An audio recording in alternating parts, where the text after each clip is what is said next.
Good day. I want to kick off the Hinduism module. One helpful image is the image of the beyond within.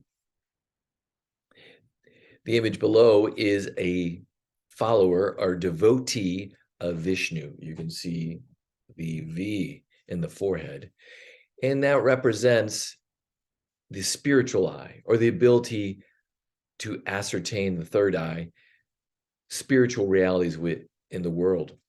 Then within Hinduism, there is this belief is that the most grueling and most important journey is within, to come to know your true authentic self and to come to know God's presence within you, and thus the journey of the beyond within. Much like indigenous religions, this is a very ancient religion, at least 4,000 years old, a great diversity, and in many respects, it's a misnomer to call it a religion. Many Hindus believe in a god, many believe in multiple gods. Many Hindus believe in reincarnation, others do not. So it is a little tough to call this a unified religion. Here we have, as I mentioned, really no historical record of the beginnings of Hinduism, no founder. In the early beginnings, it was passed on orally. Within Hinduism, there's this belief that there are four legitimate paths. In other words, ways to lead a life. And it could be pleasure, it could be success, renunciation or letting go, or duty or dharma. And what Hinduism has to offer is that, go for it. If you want to have as much pleasure as you do, please do so. Do whatever you want that causes you pleasure. Same with success. You need as much money, power, go for it.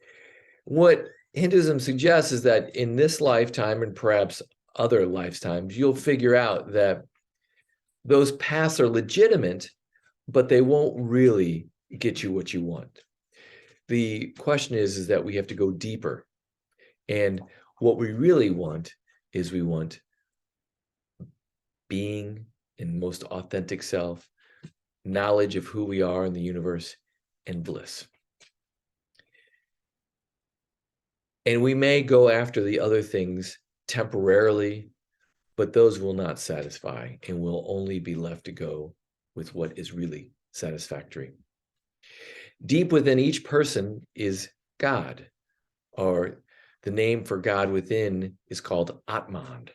And there is Brahman, who is the ultimate reality, and many other manifestations of Brahman. And so most of the time we are led astray by the false illusions or assumptions that we carry. Excuse me.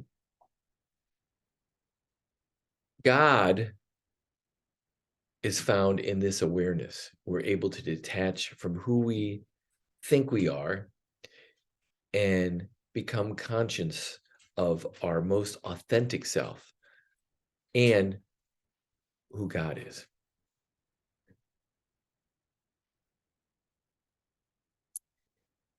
So for the reading for today, I'm going to ask you to focus on the yogas, 4 of them. So yoga is really a discipline, a spiritual discipline. It's a way to practice wholeness in your life. And it's really kind of like the first steps in morality, preliminary. So the first one is jnana. It's spelled J-N-A-N, but jnana.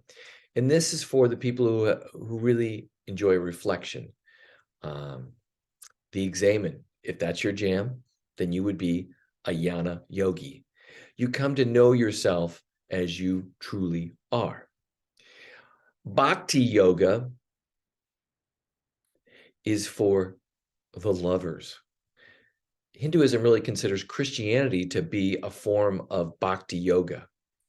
personal relationship, coming to know God through passion. This is best embodied through the god Krishna.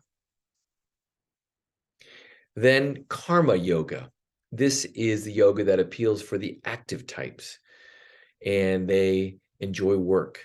So if you really enjoyed senior service project, maybe you are a karma yogi. And then Raja is for the more scientific bent, doing experiments, seeing what works and doesn't work, but it's all experiments on the self.